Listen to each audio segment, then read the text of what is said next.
తెలంగాణలో రెండో విడత రేషన్ కార్డుల పంపిణీ ప్రారంభం. ప్రతి వారం ఇందిరమ్మ ఇళ్ల బిల్లులు చెల్లిస్తామని ప్రకటించిన భట్టి. సాగు తాగునీటి కష్టాలపై ప్రభుత్వాన్ని ప్రశ్నించిన కేటీఆర్. బులెటిన్లో ముందుగా ఇలాంటి తెలంగాణ టాప్ 9 న్యూస్ చూద్దాం. కాళేశ్వరం ప్రాజెక్టు కూలేశ్వరం అయిందని విమర్శించారు సీఎం రేవంత్. ప్రాజెక్టు దగ్గరే వారిని ఉరితీసిన తప్పులేదన్నారు. నాడు గంజిక్ కూడా లేని 3 అడుగుల నాయకుడు ఇవాళ బెంజి కార్లలో తిరుగుతున్నారంటూ ఫైర్ అయ్యారు. నల్గొండ జిల్లాలో గెలిచిన ఒక ఏకలింగం ఇష్టానుసారంగా మాట్లాడుతున్నారంటూ మండిపడ్డారు. తెలంగాణలో కొత్త రేషన్ కార్డుల పంపిణీ ప్రారంభించారు సీఎం రేవంత్ రెడ్డి. సూర్యాపేట జిల్లా తిరుమలగిరిలో రేషన్ కార్డుల పంపిణీతో పాటు ₹1,00,00,000 డెవలప్మెంట్ పనులకు సీఎం రేవంత్ శ్రీకారం చుట్టారు. కొత్త రేషన్ కార్డుల పంపిణీపై బీజేపీ తెలంగాణ అధ్యక్షుడు రామచంద్రరావు కీలక వ్యాఖ్యలు చేశారు. రేషన్ కార్డులపై ప్రధాని మోదీ ఫోటో ముద్రించాలంటూ డిమాండ్ చేశారు. రేషన్ బియ్యంలో కేంద్రానిదే ఎక్కువ వాటా అన్నారు రామచంద్రరావు. రేషన్ కార్డులపై రామచంద్రరావుకి అవగాహన లేదంటున్నారు ఎంపీ చామల కిరణ్. పదవి కాపాడుకునేందుకే రామచంద్రరావు ఆరోపణలు చేస్తున్నారంటూ ఫైర్ అయ్యారు. బణకచర్ల పాపం గత బీఆర్ఎస్ ప్రభుత్వందే అన్నారు ఎంపీ చామల. ప్రతివారం ఇందిరమ్మ ఇళ్ల బిల్లులు చెల్లిస్తామని చెప్పారు డిప్యూటీ సీఎం భట్టి విక్రమార్క. ఎంత వేగంగా పూర్తి చేస్తే అంతే వేగంగా నిధులు ఇస్తామన్నారు. రాజకీయాలకు అతీతంగా అర్హులందరికీ ఇందిరమ్మ ఇళ్లు ఇస్తున్నామని తెలిపారు. సన్నబియ్యం పండించిన ప్రతి రైతుకి మద్దతు ధర ఇస్తామన్నారు మంత్రి పొంగులేటి. క్వింటాకి 500 అదనంగా చెల్లిస్తామన్నారు. వరుణదేవుడు కూడా తమ పక్షానే ఉన్నాడన్నారు. మొదటి పంటకు సరిపడా నీరు ప్రాజెక్టుల్లో ఉందన్నారు. సాగు తాగునీటి ఇబ్బందుల్ని తెలంగాణ ప్రభుత్వం పట్టించుకోవడం లేదని బీఆర్ఎస్ వర్కింగ్ ప్రెసిడెంట్ కేటీఆర్ ఆగ్రహం వ్యక్తం చేశారు. ఆడబిడ్డలకు కొత్త కష్టాలేంటి అని ప్రశ్నించారు. ఏడాదిన్నరగా మేడిగడ్డ పిల్లర్లు మరమ్మతులు చేయలేదని, కనీసం ట్రాన్స్ఫార్మర్లు కూడా రిపేర్ చేయడం లేదని విమర్శించారు. కవితపై తీన్మార్మలన చేసిన వ్యాఖ్యల్ని మంత్రి పొన్నం ప్రభాకర్ తప్పుబట్టారు. మహిళల పట్ల ఇష్టానుసారంగా మాట్లాడొద్దని సూచించారు. తీన్మార్మలన్న ఆఫీస్పై దాడిని కూడా ఖండించారు. ప్రజాస్వామ్యంలో దాడులు కరెక్ట్ కాదని అన్నారు పొన్నం. బీసీ రిజర్వేషన్ల కోసం పోరాడుతున్న తనపై జాగృతి కార్యకర్తలు దాడి చేస్తే అండగా నిలవాల్సింది పోయి కవితకు మద్దతు తెలుపుతున్నారని కాంగ్రెస్ నేతలపై ఫైర్ అయ్యారు తీన్మార్మలన్న. కాంగ్రెస్ పెద్దలు అండగా నిలవడం చూస్తుంటే కవితతో కాంగ్రెస్ మిలాఖత్ కావడం స్పష్టమవుతుందన్నారు. ఎక్సైజ్ శాఖ పనితీరుపై చంద్రబాబు సమీక్ష. గవర్నర్గా నియమించడంపై సంతోషం వ్యక్తం చేసిన అశోక్ గజపతిరాజు. రైతులకు పగటిపూట 9 గంటల విద్యుత్ కోసం కృషి చేస్తున్నామన్న మంత్రి రవికుమార్. ఇలాంటి ఆంధ్రప్రదేశ్ టాప్ 9 న్యూస్ చూద్దాం. ఎక్సైజ్ శాఖ పనితీరుని సీఎం చంద్రబాబు సమీక్షించారు. పేదల జేబులు గుల్ల చేయకుండా, వారి ఆరోగ్యం దెబ్బతినకుండా ఉండేలా చర్యలు తీసుకోవాలని ఆదేశించారు. విధానాల్లో పారదర్శకత, మద్యంలో నాణ్యత ఉండాలన్నారు. కొత్త విధానంతో అక్రమ మద్యానికి చెక్ పెట్టాలని సూచించారు ఏపీ సీఎం. దేశానికి సేవ చేసే అవకాశం లభించడం సంతోషంగా ఉందని గోవా గవర్నర్గా నియమితులైన కేంద్ర మాజీ మంత్రి అశోక్ గజపతిరాజు అన్నారు. తాను ఏ అవకాశం కోసం వెంట పడలేదని, తనకు అవకాశం వచ్చినప్పుడు మాత్రం వదిలిపెట్టలేదని తెలిపారు. దశాబ్దాలుగా రాజకీయాల్లో ఉన్న తాను ఇక రాజకీయాలకు దూరంగా ఉండాల్సిన అవసరం వచ్చిందని అన్నారు. దేశంలో 20 ప్రధాన రేవుల్లో విశాఖపట్నం ఒకటని కేంద్ర రేవులు నౌకాయాన శాఖ మంత్రి సర్బానంద్ సోనోవాల్ అన్నారు. పోర్టుకి సంబంధించి ₹320 కోట్లతో కీలక ప్రాజెక్టులకు ఆయన శంకుస్థాపనలు, ప్రారంభోత్సవం చేశారు. ప్రపంచంలోనే ప్రముఖ రేవుగా విశాఖ డెవలప్ అవుతోందని అన్నారు సోనోవాల్. రాష్ట్రంలో జగన్ అరాచకాలు సృష్టిస్తున్నారని మండిపడ్డారు మంత్రి కొల్లు రవీంద్ర. ప్రజలు సంతోషంగా ఉంటే జగన్ చూడలేకపోతున్నారని విమర్శించారు. పేర్ని నాని బెదిరింపులకు భయపడేది లేదన్నారు.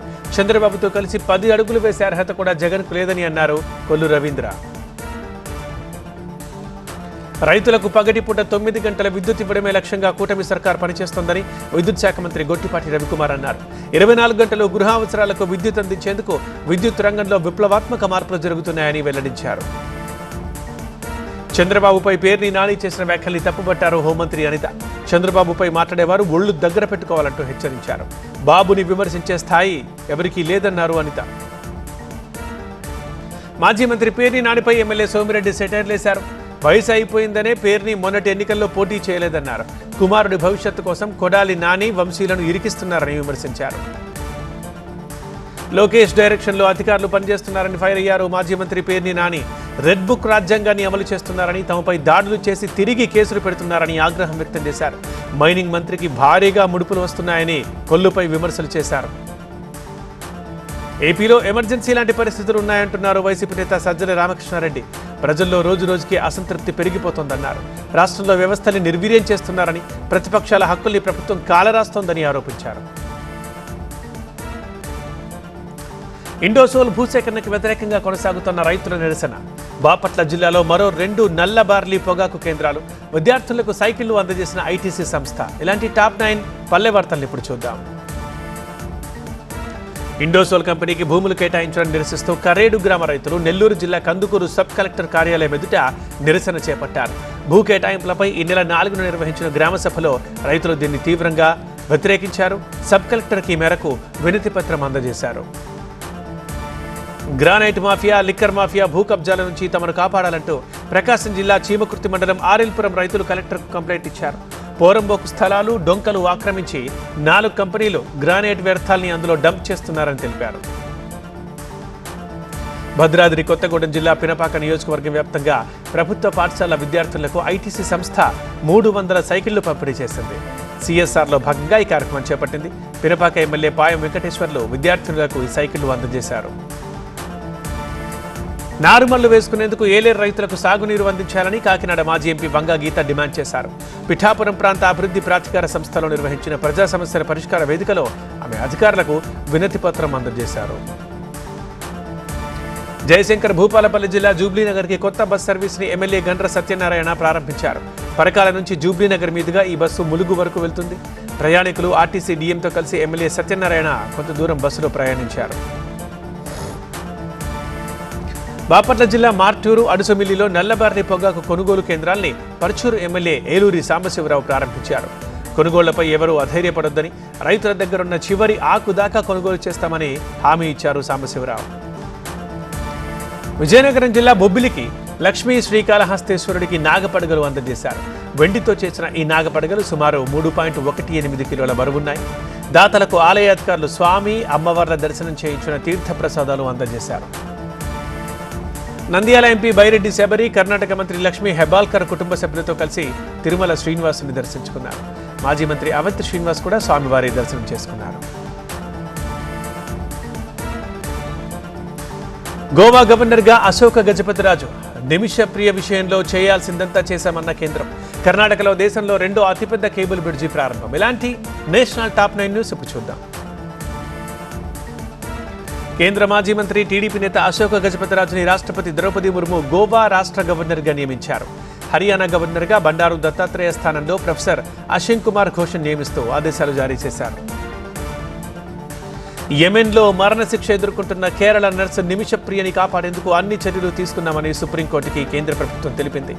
ఈ వ్యవహారంలో ప్రభుత్వం పెద్దగా చేయగలిగిందేమీ లేదని అటార్నీ జనరల్ ఆర్ వెంకటరమణి సుప్రీంకోర్టుకు తెలిపారు. అయితే నిమిషప్రియ వ్యవహారంలో వెంటనే జోక్యం చేసుకుని ఆమెను కాపాడాలని ప్రధాని మోదీకి కేరళ సీఎం పినరయ్ విజయన్ విజ్ఞప్తి చేశారు. ఆమె క్షమాభిక్ష కోసం ప్రయత్నిస్తున్న వారికి కేరళ సర్కార్ అండగా ఉందని తెలిపారు. ఈ నెల 16న నిమిషప్రియని ఉరితీస్తామని యెమెన్ ఇప్పటికే ప్రకటించింది. అంతర్జాతీయంగా అనిశ్చితి చోటు చేసుకుంటున్న వేళ భారత్ ఒక ఒయాసిస్ లాంటిదని కేంద్ర వాణిజ్య మంత్రి పీయూష్ గోయల్ అన్నారు. 140 కోట్ల మంది భారతీయులు దేశ ఆర్థిక వ్యవస్థకి గ్రోత్ ఇంజన్లంటూ తెలిపారు. పరిశ్రమలు, మౌలిక సదుపాయాల్లో భారత్ ఒక పవర్ హౌస్గా ఎదుగుతోందని పీయూష్ గోయల్ వివరించారు. భారతదేశంలో 2వ అతిపెద్ద కేబుల్ బ్రిడ్జిని కర్ణాటకలో కేంద్ర మంత్రి నితిన్ గడ్కరీ ప్రారంభించారు.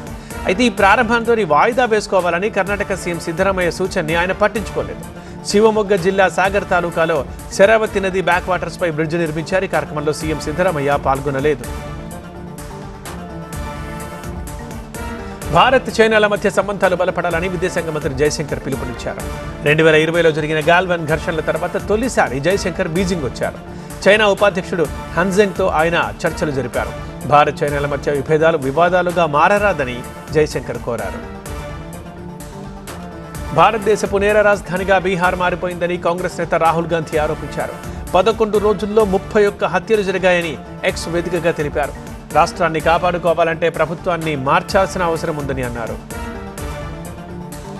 అమెరికాతో వాణిజ్య ఒప్పందంపై భారత్ తొందరపడరాదని, ఆర్థిక మేధో బృందం గ్లోబల్ ట్రేడ్ రీసెర్చ్ ఇన్స్టిట్యూట్ చేసిన హెచ్చరికని పరిగణలోకి తీసుకోవాలని కేంద్రానికి కాంగ్రెస్ పార్టీ సూచించింది. అమెరికా నుంచి ఒత్తిడి ఎదుర్కొంటున్న దేశం భారత్ ఒక్కటే కాదని కాంగ్రెస్ ప్రధాన కార్యదర్శి జైరాం రమేష్ అన్నారు. జమ్మూ కశ్మీర్ సీఎం ఒమర్ అబ్దుల్లా కొత్త వివాదంలో చిక్కుకున్నారు. కశ్మీర్ అమరవీరుల దినోత్సవంపై లెఫ్టినెంట్ గవర్నర్ మనోజ్ సిన్హా ఆంక్షలు పెడితే ఇంటి బయటకొచ్చిన సీఎం కాలినడకన అమరవీరుల శ్మశాన వాటికకు వెళ్లారు. ఆంక్షలు పట్టించుకోకుండా అక్కడ గేటుకు తాళం వేసి ఉండడంతో ఒమర్ గేటు దూకి లోపలికి వెళ్లారు. అక్కడ కూడా పోలీసులు అడ్డుకున్నారు. కానీ వారిని ఎదిరించి మరీ అమరవీరుల సమాధులకు నివాళి ఘటించారు. సమోసాలు కచోరీలో ఇక కంటెంట్ డిస్ప్లే. దేశ ఘన వారసత్వంలో ప్రతి ఒక్కరూ భాగస్వాములు కావాలంటూ అమిత్ షా పిలుపు. జీసీసీల కోసం త్వరలోనే సమగ్ర విధానం. ఇలాంటి మెట్రో టాప్ 9 న్యూస్ ఇప్పుడు చూద్దాం. 2047 నాటికి భారత్ని అభివృద్ధి చెందిన దేశంగా నిలిపేందుకు ప్రభుత్వం ఒక దార్శనికతతో ముందుకెళ్తోందని కేంద్ర హోంమంత్రి అమిత్ షా అన్నారు. భారతదేశ ఘన వారసత్వాన్ని గర్వంగా భావిస్తూ ప్రతి పౌరుడు బాధ్యతగా వ్యవహరించాలని పిలుపునిచ్చారు. భారతదేశంలో గ్లోబల్ క్యాపబిలిటీ సెంటర్ల నిర్వహణకి త్వరలోనే విధానం తీసుకొస్తామని కేంద్ర ఆర్థిక మంత్రి నిర్మలా సీతారామన్ ప్రకటించారు. దేశంలో జీసీసీల విస్తరణపై హర్షం వ్యక్తం చేశారు. దేశంలో తొలి 1000 జీసీసీల ఏర్పాటుకి 30 ఏళ్లు పడితే గడిచిన 10 ఏళ్లలో 1000 జీసీసీల ఏర్పాటు జరిగిందని గొప్పగా చెప్పారు. రాష్ట్రపతి ద్రౌపది ముర్ము ఒడిశా టూర్కొచ్చారు. ఇండియన్ ఎయిర్ ఫోర్స్ విమానంలో భువనేశ్వర్ ఎయిర్పోర్ట్లో దిగిన ఆమెకు ఒడిశా గవర్నర్ కంభంపాటి హరిబాబు, ముఖ్యమంత్రి మోహన్ చరణ్ మాఛీలు స్వాగతం పలికారు. కర్ణాటకలో మహిళలకు ఉచిత బస్సు ప్రయాణ శక్తి పథకం కీలక మైలురాయినిచ్చింది. 2 ఏళ్ల క్రితం ప్రారంభించిన ఈ పథకంలో 500 కోట్ల టికెట్ని మహిళలకు Karnataka CM Siddaramaiah, deputy CM Shivakumar అందించారు. కోల్కతాలో మళ్లీ తీవ్ర ఉద్రిక్తత. సుప్రీంకోర్టు తీర్పుతో ఉద్యోగాలు కోల్పోయిన 26,700 మంది టీచర్ అభ్యర్థులు భారీ ర్యాలీ తీశారు. సెక్రటేరియట్ నబానాని ముట్టడించేందుకు ఆందోళనకారులు ప్రయత్నించారు. ర్యాలీగా బయలుదేరిన టీచర్ అభ్యర్థుల్ని పోలీసులు అడ్డుకున్నారు. నాయబ్ తహసీల్దార్ ఉద్యోగాలకు ఉర్దూని తప్పనిసరి చేస్తూ జమ్మూ కాశ్మీర్ ప్రభుత్వం తీసుకున్న నిర్ణయంపై బీజేపీ ఎమ్మెల్యేలు నిరసనకు దిగారు. జమ్మూ సెక్రటేరియట్ని వారు ముట్టడించారు. సీఎం ఒమర్ అబ్దుల్లాకు వ్యతిరేకంగా నినాదాలు చేశారు. ప్రభుత్వ నిర్ణయాన్ని వెంటనే వెనక్కి తీసుకోవాలంటూ డిమాండ్ చేశారు. ఊబకాయం, సంక్రమణేతర వ్యాధులను ఎదుర్కొనేందుకు సమోసా, కచోరీ, ఫ్రెంచ్ ఫ్రైస్, వడాపావ్ వంటి భారతీయ స్నాక్స్లో చక్కెర, నూనె శాతాన్ని తెలియజేస్తూ బోర్డులు ఏర్పాటు చేసేలా చూడాలని కేంద్ర ఆరోగ్య మంత్రిత్వ శాఖ సూచించింది. కెఫేలు, లాబీలు, మీటింగ్ రూమ్లు, బహిరంగ ప్రదేశాల్లో ఇలాంటి బోర్డుల ఏర్పాటుకి చొరవ తీసుకోవాలని వివిధ మంత్రిత్వ శాఖలు, కార్యాలయాలు, సంస్థల్ని కోరింది. అమర్నాథ్ యాత్రకు వెళ్తున్న భక్తుల కోసం బాల్తల్ సోన్మార్గ్లో ఏర్పాటు చేసిన ఉచిత ఆహార కేంద్రం భండారా అందరినీ ఆకట్టుకుంటోంది. జాతీయ జెండాలోని 3 రంగులు కనిపించేలా ఈ భండారాన్ని ఏర్పాటు చేశారు. తిరుపతి రైల్వే స్టేషన్లో ఆగి ఉన్న రైళ్లలో మంటలు. క్రోమో మెడికేర్లో పేలిన రియాక్టర్. ముదిగుండ ఆశ్రమ పాఠశాలలో ఫుడ్ పాయిజన్. ఇలాంటి క్రైమ్ టాప్ 9 న్యూస్ ఇప్పుడు చూద్దాం.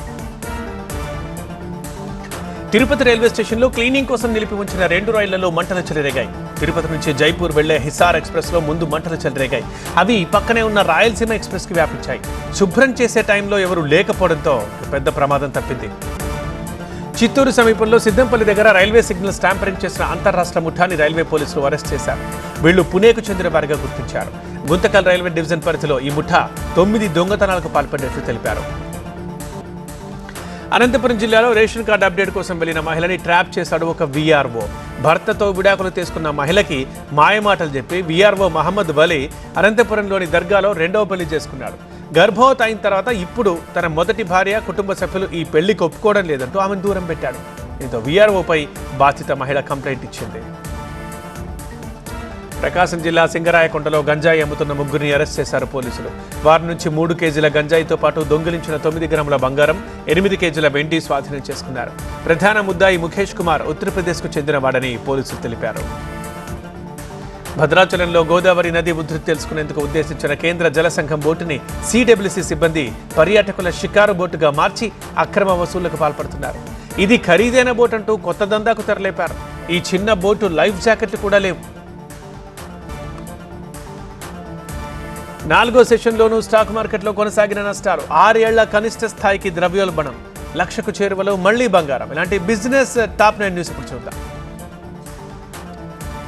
వరుసగా 4వ సెషన్లో కూడా స్టాక్ మార్కెట్లో నష్టాలు కొనసాగాయి. ఐటీ షేర్లలో బాగా అమ్మకాలు జరిగాయి. సెన్సెక్స్ 247 పాయింట్లు, నిఫ్టీ 68 పాయింట్లు పతనమయ్యాయి. ఈ 4 సెషన్లలో సెన్సెక్స్ 1460 పాయింట్లు, నిఫ్టీ 440 పాయింట్లు క్షీణించాయి. జూన్ నెలలో భారత్లో రిటైల్ ద్రవ్యోల్బణం 2.10% తగ్గింది. ఇది 6 ఏళ్ల కనిష్ట స్థాయి. రిజర్వ్ బ్యాంక్ నిర్దేశించుకున్న పరిమితిలో ద్రవ్యోల్బణం కొనసాగడం వరుసగా ఇది 5వ నెల. స్వచ్ఛమైన బంగారం ధర మళ్లీ 1,00,000కు చేరువవుతోంది. 24 క్యారెట్ల బంగారం 10 గ్రాముల ధర 99,880 రూపాయలకు చేరింది. 22 క్యారెట్ల బంగారం 10 గ్రాముల ధర ప్రస్తుతం 91,500 రూపాయలుగా ఉంది. వెండి ధర కేజీ 1,25,000 రూపాయలైంది. భారతీయులు టార్గెట్గా ఆగ్నేయాసియా దేశాల నుంచి జరుగుతున్న సైబర్ స్కామ్స్ లో ప్రతి నెల భారతీయులు 1000 కోట్ల రూపాయలు కోల్పోతున్నారని హోంమంత్రిత్వ శాఖ అంచనా వేసింది. ఈ స్కామ్స్ కి పాల్పడే ముఠాలు చైనా ఆపరేటర్ల నియంత్రణలో ఉన్నట్లు గుర్తించారు. అమెజాన్ సంస్థ ఆరోగ్య పరీక్షల రంగంలోకి అడుగు పెడుతోంది. Health startup orange health test భాగస్వామ్యంతో దేశంలో 450 పిన్ కోడ్స్ లో సేవలు అందుబాటులోకి రానున్నాయి. 800కు పైగా ఆరోగ్య పరీక్షల్ని అమెజాన్ యాప్ ద్వారా పొందొచ్చు. వియత్నాం ఎలక్ట్రిక్ వాహన కంపెనీ విన్ఫాస్ట్ భారత్లో తన వాహనాల అమ్మకాన్ని మొదలుపెట్టింది. ఈ సంస్థకు చెందిన 2 ఎలక్ట్రిక్ కార్లు VF6, VF7 ప్రీ బుకింగ్ రేపటి నుంచి మొదలు కానుంది. హైదరాబాద్, విజయవాడ, విశాఖపట్నం సహా దేశంలోని అన్ని ప్రధాన నగరాల్లోని 13 డీలర్ గ్రూపులతో విన్ఫాస్ట్ సంస్థ ఒప్పందం కుదుర్చుకుంది. వీటి ధరలు 18 నుంచి 35 లక్షల రూపాయల మధ్యన ఉండబోతున్నాయి. ఓలా ఎలక్ట్రిక్ కంపెనీ ఆదాయంలో 50% క్షీణత నమోదైన ఆ షేర్ మాత్రం స్టాక్ మార్కెట్లో దూసుకుపోయింది. ఇంట్రాడే ట్రేడింగ్లో 20% పెరిగి 47.76 రూపాయలకు చేరింది. ట్రేడింగ్ ముగిసే సమయానికి 47.70 రూపాయలకు తగ్గింది. బిట్ కాయిన్ దూసుకుపోతోంది. దాదాపు 3% పెరిగిన బిట్ కాయిన్ $121,000 చేరింది. క్రిప్టో కరెన్సీకి సంబంధించి స్పష్టత కోసం అమెరికా ప్రతినిధులు వచ్చే వారం సమావేశమవుతుండడం బిట్ కాయిన్ ని పుంజుకునేలా చేస్తోంది. భారత్ నుంచి నిపుణులైన కార్మికులు 10 లక్షల మందిని రష్యా ఏడాది చివరి వరకు తీసుకోనుంది. దీనికి సంబంధించి వ్యవహారాలు చూసేందుకు యెకాటెరిన్బర్గ్లో కొత్త కాన్సులేట్ జనరల్ కార్యాలయాన్ని తెరవనున్నారు. తెలుగు రాష్ట్రాలు, దేశ విదేశాల నుంచి న్యూస్ జంక్షన్ టాప్ 9 న్యూస్ ఇప్పుడు చూద్దాం. అమెరికా వాణిజ్య ఒప్పందంపై చర్చలు తిరిగి ప్రారంభించేందుకు భారత బృందం వాషింగ్టన్ చేరుకుంది. 4 రోజుల పాటు ఈ చర్చలు జరిగే అవకాశం ఉంది. రప్పా నరుకుతామంటూ ప్రజల్ని భయాందోళనకు గురిచేస్తున్న అరాచక శక్తుల్ని ఎట్టి పరిస్థితుల్లోనూ ఉపేక్షించమని ఏపీ రెవెన్యూ మంత్రి అనగాని హెచ్చరించారు.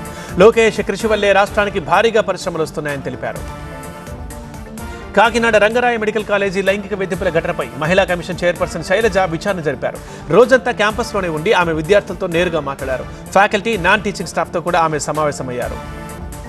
అన్నమయ్య జిల్లా రాజంపేట మండలం తాళ్లపక్క చెరువులో పురాతన శివలింగం బయటపడింది. చెరువులోని ముళ్ల చెట్లు తొలగిస్తున్న టైంలో 4 అడుగుల శివలింగం కనిపించింది. వెంటనే గ్రామస్తులు దానికి అభిషేకాలు చేశారు. ఖమ్మం, భద్రాద్రి కొత్తగూడెం జిల్లాలో పట్టుకున్న 664 కేజీల గంజాయిని పోలీసులు కాల్చేశారు. తల్లాడ మండలం గోపాలపేటలో ఫర్నేస్లో వీటిని తగులబెట్టారు. 3.5 కోట్ల రూపాయలు ఉంటుందని అంచనా వేశారు.